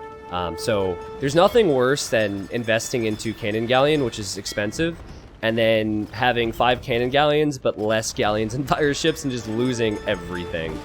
That's happened to me more times than once. Yeah, I'm kind of worried for Erickson, for Yodit right now as well, because these galleons can really range a lot. What do you see? Well, I thought there might have been some demos when the docks ejected the ships. Oh. I think that Yodit can clean this. Because You know what? You're right. the galleons are like, there's no fires in front of the galleons. Okay, there's more coming in, but that fight was actually pretty good for Yodit. It was. Actually, if that reinforcement army hadn't come in there, I think he would have pushed that back, to be honest. Yeah. The choke point at the top was so good for Yodit. He had so many fire ships stacked on top of each other. But the landing is happening. Ooh, yeah, that's true. The And landing is coming in. maybe that's what Leif was focusing on that time, and now Yodit is going to have to deal with focusing on water and on lands. The Condottieres have full armor, and you don't need many of them. Maybe just like 5 to 10 could raid the entire economy for Erickson. Yeah, the Italians are just made for this, aren't they? Right? Condos need no upgrades. Yep. You don't. It's like a champion where you've got to go through and upgrade them all. No. Just pop down the barracks and off you pop. So this is super good. This is going to be a huge distraction for Yodit now. And the fight on the right side, that's going the way of Erickson by the look. Yep. Actually, is it? Yeah, it's got to be, right? He's got the castle there too, helping out. Yeah, I think it does. I like how we went for a town center instead of a castle on the Gold Islands now. It's like, this is a bit safer. Yeah, he's still stabilizing, and this is why you fortify the right areas on water. We saw Blue building towers on his shoreline to stay alive, while Erickson built the castle and towers there to hold the middle. Yeah, and I feel like Erickson just needs to grind this out now, to be honest. There's no reason why he should fall behind economically when he's got the center island in his control. And he's going for it. Look at that TC on the left side of Yodit's island. That is so cheeky. The flex TC. You better resign, or this island is going to be my island's town center. That's great. Oh, there you go. Well, let's think about this. How many trees do we even have here? Okay, it's enough to pay for the town center, so it's worth it. Well played, Erickson. I mean, I thought that this was going to be a 3-0, and I thought that Yodit was going to clean up with the faster Imperial. The whole way through, we talked about the strategy. He got to Imp. But Zach, we expected production. It wasn't there. Yeah, he kind of dropped the ball on it, didn't he? A little bit. I mean, the strategy was what we thought, and he just didn't get that ship number up in the Castle Age. Erickson managed to follow him up, and he had a bigger eco doing it. So he was able to really come back on water. And I think this is to be honest, I think this is a good tell that Erickson is going to be picking a lot of water maps this tournament if they go through. And I'm leaning more towards fire every time I'm thinking about this now, because this is just a really solid water player right here. Yeah. It just feels like fire, and sometimes we can't really put a finger on what it is. Feels like it might be the Brazilian. Now, what's fascinating, and here's the achievements for that game, I did have more eco, and you can see it there, is that since game number 1 was Yodit's victory, and then game number 2 was also Yodit's victory, in games 2 and 3, we've seen all the home maps for Erickson. So there's no more home maps. If he's going to win this best of 5, he has to play on the home maps of Yodit, which, funny enough, are also maps that involve water. We have Cup and we have High Tide. So, no more security of having your own home map if you are Leif Erikson. You have to deal with what Yodit has planned. Totally, and I love Cup. I think this is another great map. It's sort of similar to Pants or Bay, whatever you want to call it. Yeah. In the fact that it's got that little asymmetry going on. And I've watched a lot of games on Cup, and they've been very enjoyable. Do you think we could be seeing some Koreans coming up? If we see Koreans on Cup, I think it's either Viper or Hera. I know Viper did that in some less serious games, and then in the show match, Hera chose Koreans. Yeah. And everyone immediately assumed it was Viper, which he was probably enjoying, and it was not. Okay, so here are the civs that come to mind. Keep in mind that this is the first set we've seen a mirror matchup every single time. So we could be talking about players that... I mean, every player had a training partner. How funny would it be if they're playing their training partner, right? That'd be hilarious. We saw Celts versus Vikings in the previous best of 5, and that had Cup. So maybe Celts, Vikings. I think Japanese is a shout, but then again, Japanese might be really good to save for High Tide. You have Malians, which was chosen all the time. Malians and Malay were really popular picks in Hidden Cup 2. I don't know. Let's just hop into game number 4 then. We'll find out. Yeah, absolutely. Let's do it. What? This is so peculiar to me. Celts for both of them. What if... I didn't see that coming. Yeah, what if... Okay, so... If you think about the countries that are represented here, and teams, all those possibilities. You have Fire Dogal, both from Brazil. I don't know if they're training together, but could be. You have Velez and Max. I don't know if they're training together. No, I'm kidding. I do know they're training together. Hera Leary, MBL, all of his Aftermath teammates. You have the Secret guys. Like, these guys have gone for the same civilizations every single game, and Celts is not a common one either. No, it's not. I would have expected to see Vikings here, or Japanese, for example. Yeah. They're sort of more popular picks, I think, from seeing a lot of games on this map. But Celts, I mean, we did see Celts in the previous set, I believe. That was a Civ pickup. So it's not out of the question to see Celts, but the fact they've gone mirror every single time, that's weird. Curious. That's interesting. Yeah, on Arabia, you kind of expect it because they always go for the safe meta play. And you also choose civs that are not going to be good on other maps. So we've seen a lot of Mayans, Chinese, Britons, and that's fine. But you know what this does do? And we've seen it. It tells you who's the best player. There's none of those situations where one player just ends up getting to a point in the game where his civ is dominant. Instead, if you have the same options, mirror matchups tell you who is the best. Yeah, and it's the same every step of the way. So I completely agree with you on that. I think that's interesting. I think, just throwing it out there, I think we might see Leif going for Barracks here. He's spending time pushing in Deer right now, and I'd love to see that Barracks early aggression with a Drush or some kind of men-at-arms play. I think that could be on the cards here. Yeah, but the other thing about that, we saw in game 1 where players went for different strategies. Game 2, we saw, I guess, similar opening strategies but different mid game. And then, the Islands game was different playstyle. Just because the Civ is Celts does not mean they'll do the same thing. I think on a map like Cup, where you have the water on the right that you can dock, or you have the option to dock on the left, and then you have to consider the possibility of a barracks, and you can't do both, we might see a game which is played out completely differently across the board. Excuse me. Yeah, totally. And this is where scouting is going to be king, right? It's going to be absolutely key to try and spot an opponent's dock or spot an opponent's barracks. And there it is, actually, Leif going for the dock. And Yodit's going to spot that almost immediately. Yep. So that scouting coming in right there is fantastic. And that's a big tell now for Yodit. They know what's going to happen. But looks like Yodit's going for a dock too, perhaps? Or yeah, I think it's just heading out. I think it's a dock in the center islands. Oh, it's a mill! The mill! Hold on a second. Okay, I have a thought. You ready for this? Go for it. Velez and Max are the only two that would do this, and I know they've been training together nonstop. And we thought that Joan the Maid was the Max in the previous set, and he did this. Every other player, I believe, in the tournament would dock. Is this Velez? Or was it like Tato and Doubt were training a lot together? Maybe Tato Doubt, something like that. Yeah, I mean, if this is Velez, I'm impressed because he's been really playing well over this series so far. And I mean, that's huge credit to him, of course. But yeah, we've got the barracks coming down, and this is almost like a mirror of what we saw earlier on today with the player that you thought would have been the Max. This is so interesting. And now we get to see it play out because if I remember correctly, in that game, both players went for the barracks. This time it's barracks against Doc. Yeah, so what happened in that other game is that there was no Doc originally from Bad Neighbor, and he reacted to the barracks by making his own.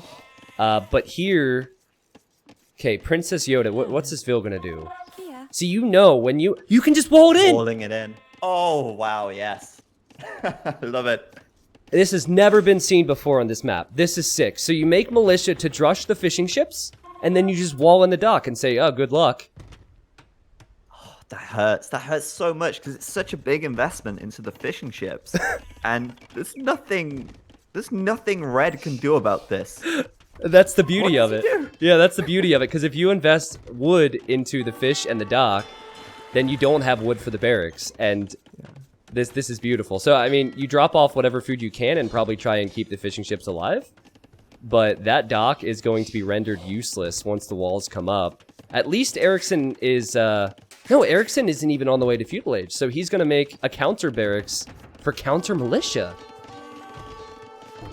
Yeah. I think this is Velez. I think, like, that's my theory. It would make sense that if players chose Celts and went for the exact same strategy, it was players that trained together. You know what I love, though? I just love the fact that these strats are coming out now. Sorry, I've been all over the place because of Hype Zack, but a villager went down for Erickson. Yeah, I see. That's actually... He doesn't have Loom, of course, so he's missing that. And he's adding some militia now. But I love that these strats are coming out now. You know, players have been training. They've been keeping things under wraps. They're trying not to show their hands too much during the show matches. Yeah. But now it's all the fruit is coming to bear, and it's awesome. And also, if it was another tournament, it would be possible that when Joan the Maid went for it, whoever Princess Yodit is, he could see it, and then maybe he plays his games the next day, and then he tries it himself. But because these games are played behind closed doors, the only way is if it was pure chance or players were training together.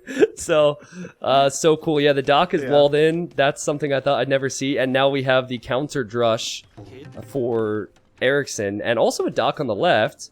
But we saw what happened last time. That's a bit risky to send the fishing ships out. Yeah, definitely. You know, he's kind of making the same mistake again, but this time he has them defend, and he has a scout on reasonably good HP, so he should be able to take this fight. With that said, Yodit's adding in an extra militia now. But you know, when I think about players who go for these sort of out-of-the-box strategies, Finland definitely comes to mind, but Tato is another person who comes to mind there. Yeah. Like maybe Joan the Maid was Doubt, and then this is Tato? Because we did mention Tato before? If they... I don't know, man. Well, Tato told me that he said, Doubt and I are taking this very serious. I hope we don't face each other first round. Which implies, I hope that we don't end up using the same strats against each other. Like, Erickson has reacted with militia only for Yodit to go fast feudal into man-at-arms. And also, he's going for 2 docks on the left, so he's just going to make fire galleys against the fish. This is one of the most creative strategies that I have seen. This is unreal. Yeah, it's fantastic. It's so good. And obviously with the man-at-arms now, he can put so much pressure on as well around the map. We've got a tower coming up on the wood line to that. Wow. Again, that's a Max or Velez thing right there to do, right? Build a tower behind the wood line. You're in feudal age now. Your opponent can only wall you out. Good luck walling out the tower. I am just in awe at the moment of this Princess Yodit player and this strategy. It is working to perfection right now. Yeah, and I'd like to reiterate something you said earlier on, which was good as well. The players aren't going to see, you know, all the first round games have been played, so anyone who sees this now, they're not going to be able to react to these strategies until, what, is it even the finals? It would be the finals, yep. The round 2 games have been played, and the semifinals, I believe, are completed at this point as well. So yeah, we could see these players surprising opponents in future rounds. It's so cool. And now the fishing ships for Erickson are going down on the left. Like, Erickson reacted by trying to fish on the left, which is meta. Like, get the fishing ships out, and this was the immediate counter to it. I'm mind blown. This is sick.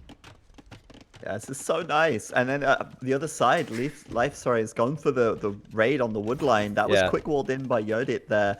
And he's struggling to do anything now. Feudal Age is on the way, so he's not out. He is kind of safe at home with these walls, so just needs to buy time. But now Yodit has so much map control. He's fishing himself, and is in a great position here to go on into the late feudal age. Yeah, so I wonder what the resource difference is going to be like. This is nasty, man.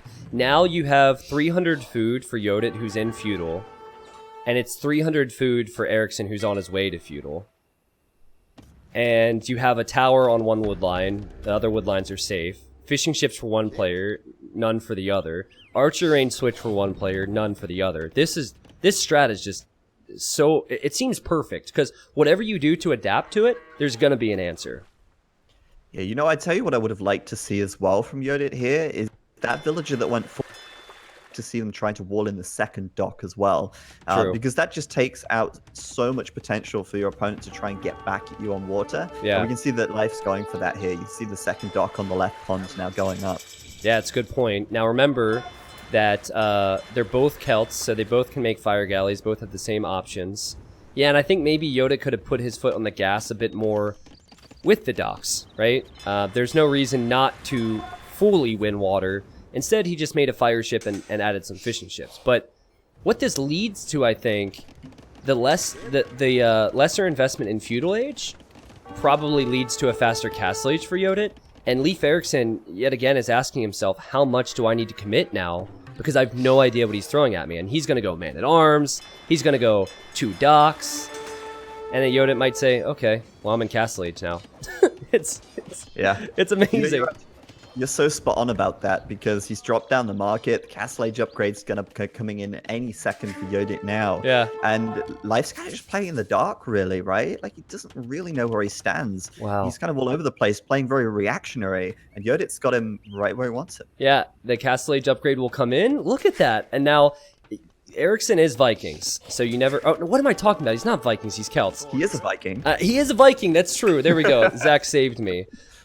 He is a Viking, but he doesn't have the free wheelbarrow upgrade. I was gonna remind people that Vikings have free wheelbarrow, but I'm still stuck in the other game on this map, which was Vikings vs. Celts.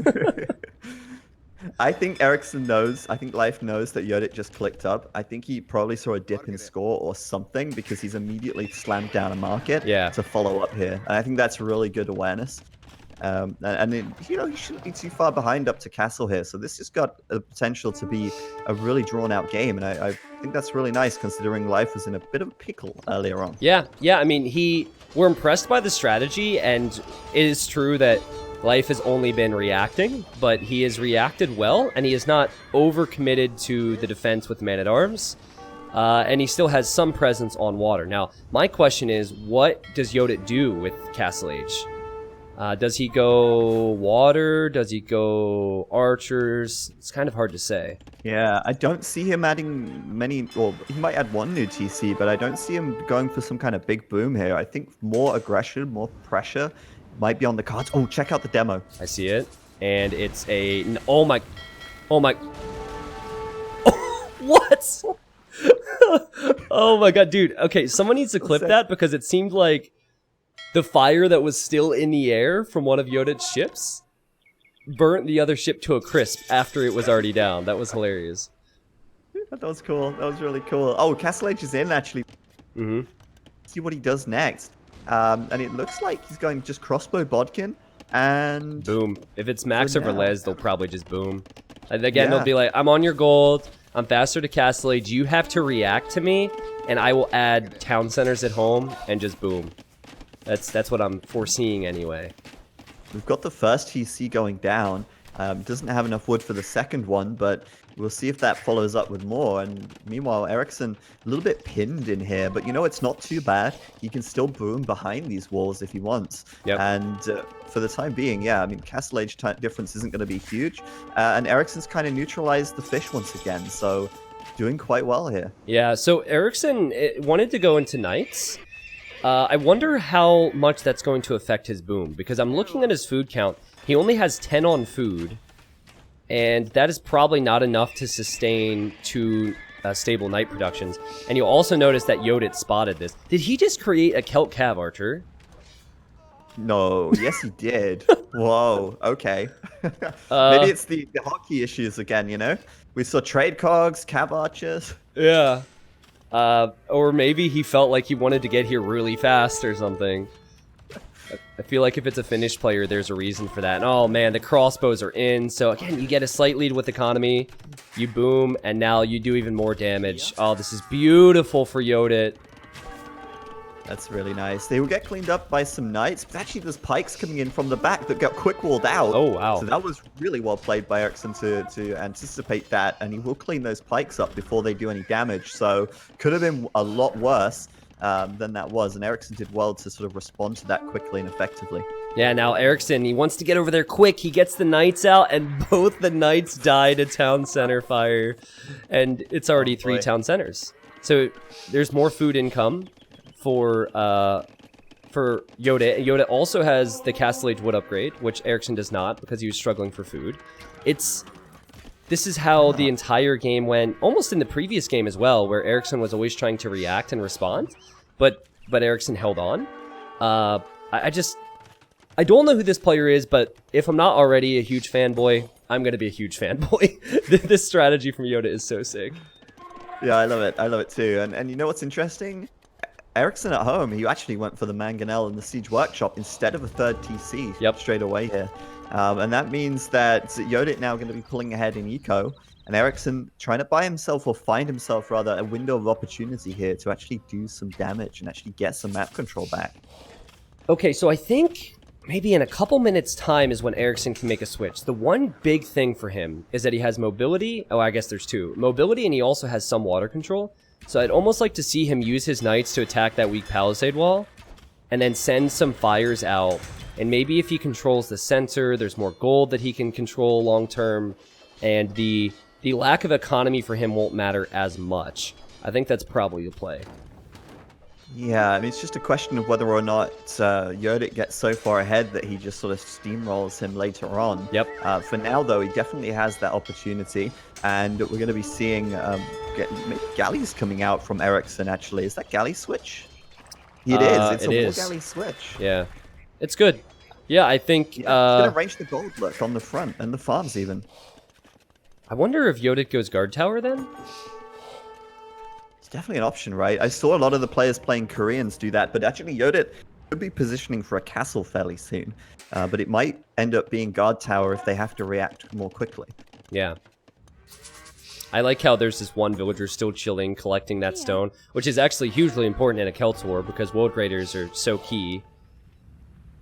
And also Yodit getting relics. Yodit has 1 relic on the way and a second, but that monk will get shot down. Good awareness from Erickson. Yeah, and there comes a point in this game where you really want some level of water presence, right? Because it's such a big part of the map. It's in the center of the map. Yeah. And, you know, you can't necessarily end the game through having water, but you can definitely control it. And Erickson has been given that control right now. And Yodit may be just happy to sit back a little bit, work their way up to Imp, and then try and steamroll from there. Yeah, I think this is... We're seeing the good things about the decision from Erickson to go water now. That gold is ranged, and while Yodit does have a 20 villager lead, wow, that's huge. Is he going to use pikemen against the navy? Pikemen and monks? Pikemen have a bonus against ships. He's getting armor. He's going pikemen against it. What? Unreal. Can he convert the demo? Because the demo could be dangerous. He will convert, and... Alright, well, he loses the monk. So close. Look at those pikes, though. They're actually doing so much work on the war galleys. It's amazing. This is amazing. Oh, man. I mean, there you had quite a few knights.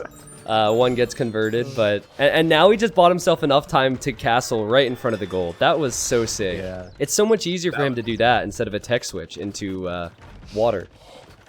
Yeah, it was actually so well calculated. Oh, and meanwhile at the back... Erickson's actually freed his dock by using the Mangonel. His dock is now on fire, but the Mangonel has cleared the palisades, and he doesn't have to build a new one, so he's got some presence there as well. Alright. I'm looking at the total number of farmers. We have 29 on food for Yodit. It's 19 for Erikson, so I think Erickson has some concerns as far as the Imperial Age time goes. He is on 3 town centers now, but it's 69 villagers for him and 94 for Yodit. I think Yodit, with the way he's been playing this, maybe he just goes to the Imperial Age and then goes for Halberdier? Yeah, I mean, it could very well be. It's kind of cheap trash unit, right? Yeah. And I think Yodit's probably in gold conservation mode a little bit. He's still got plenty of gold for now, but unless he has map control, like long-term gold, it's all in the center. And he needs to make sure he doesn't overexert or overspend gold in the Imperial Age here, and then end up running dry without getting the map control back. Yep. Wow. I am still... This strategy... But I can't wait for the reveal. I can't wait for the reveal because I want to know, A, if these are finished players, which I believe is the case. I believe we saw Max earlier and now Velez now, or the other way around. Or if, imagine if it's, let's say, Dogao and Vivi. like, what if they both went for the same strat and they never saw it from each other? It's possible. Yeah, totally. We could be totally off the mark. But yeah, you're going to have to wait until Sunday because...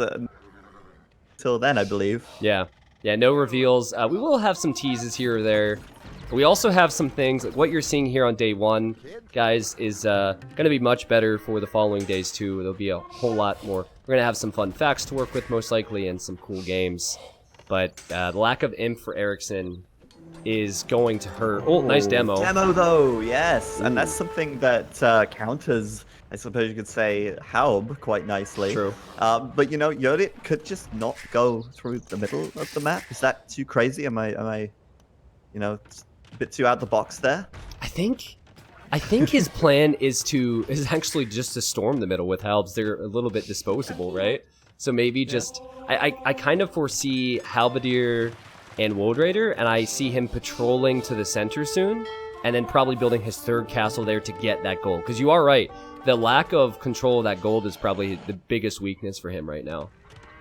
Yeah, I mean, he could also, though, take those Woad Raiders, go the long way around, and then try and raid, It's sort of, the clue is in the name. But that said, I mean, he's cleaned up the boats on the right side anyway, so it's not really a big threat to him at the moment, and the Woad Raiders are coming out now. Wow. Woad Raiders. Has Erickson even clicked to imp? Okay, he's at... He has. 15%. Oh, this is going to be so dangerous. So many woads coming. Is this a forward castle on the way? It is. It is. Perfect castle. It's not got the stone yet, but it's on the way, and Halb is coming well, so Erickson has no answer to this right now. All he has to do is stall and get his own Halbs, or who knows, probably Halbs up as well. But then again, you don't want to be spamming Halbs into Woad Raiders. That's not going to work out too well for you either. Well, the fallback move would be to get supplies and go champion. So we just saw supplies come in, and he's making barracks. So I think the key word there is probably fallback, though. Like, what's better, Elite Woad Raider or champion? It's definitely the Woad Raiders. Yeah, and Yodit actually has 3 castles now, or at least will have once this one on the right comes up. So he'll have plenty of Woad Raider production. And so, yeah, I mean, Erickson's going to have to fight on land here on the right side. He's going to be under a lot of pressure, and it's going to take him a little while to get Two-Handed Swordsman and Champion done because, well, he's not even in Imp yet. Yep. Well, that's more stone for Yodit that he can take. Which is beautiful. He still needs to get the left side. I see Erickson going out to the left side. So maybe hold with champion, and then castle the center, and then all that extra gold could bring you some success. This is so much fun. Not that I don't always enjoy casting. Casting is great, but this is, after all the prep for this and the quality of games we have, it's been so much fun. And oh, don't tell me this could be a doubt castle for Erickson. Yoda sees the castle going up. He has Halbs and Woad Raiders on the way, Zach. Oh, that castle's going to get denied, isn't it? I mean, he's got the boats, but there's too many Woad Raiders, and those villagers are just poured out, and they're going to go down, and Yodit's response immediately just, no, you thought you were getting a castle here? That's actually my castle location, and he's going to follow that up as well. Yeah. Wow. Oh, really nice.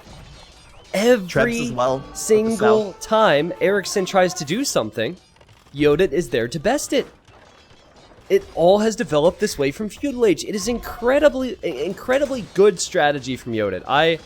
I'm in love with how he has played this game. This is what Age of Empires is about, Zach. It's about strategy, and we have seen it. I mean, I couldn't agree more, actually, and it's so nice that even, this game it's not an APM game. It is obviously required to have decent APM to be a top player, but it comes down to strategy at the end of the day, and the strategy is going to get Yodit the win.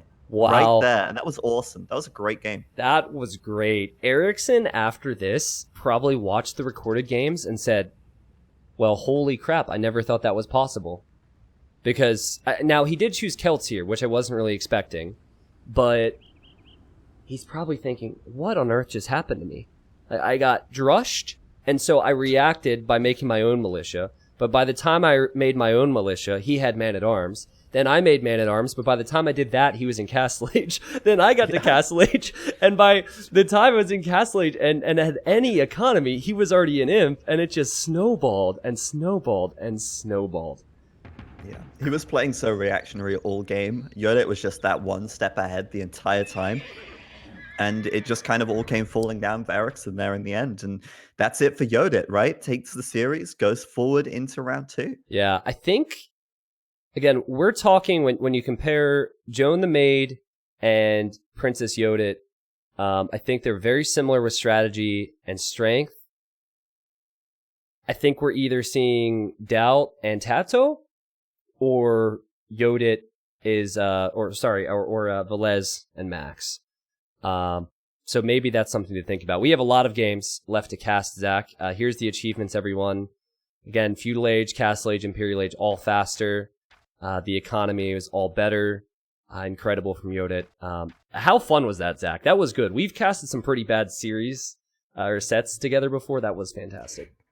Yeah, it was a really fun one. And again, just like being able to guess at the identities of the player. Obviously going to have to wait until Sunday to find out, but I'm looking forward to that, and hopefully everyone else is going to be looking forward to it as well, because games have been fantastic so far, and there's so many more to come. So we're just getting started, and it's awesome. Well, before I let you go, we are going to see what the community thinks. We are first going to vote for the loser of that best of 5. Leif, Loaf, or Leif Erikson. Thank God he didn't win, because I don't have to deal with the name issue. All right, so all the names for the players are on your screens. There's 16 numbers, and you simply type a number in the Twitch chat, but be fast. You only have 45 seconds. Now we're actually going to save all of this and see what the community thought after the fact.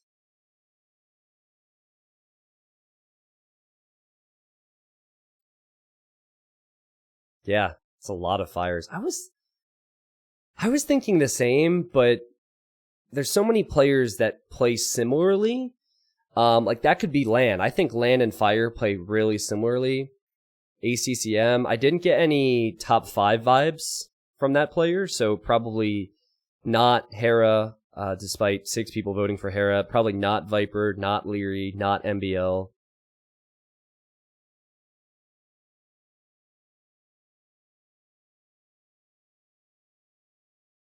Yeah.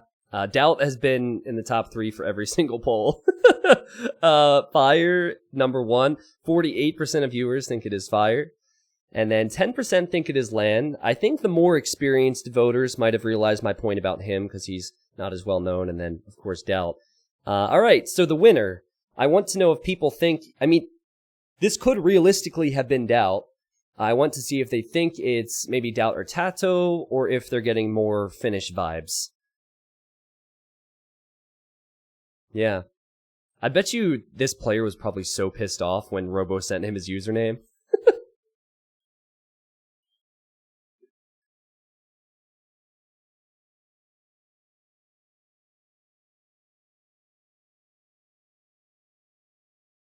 Maybe.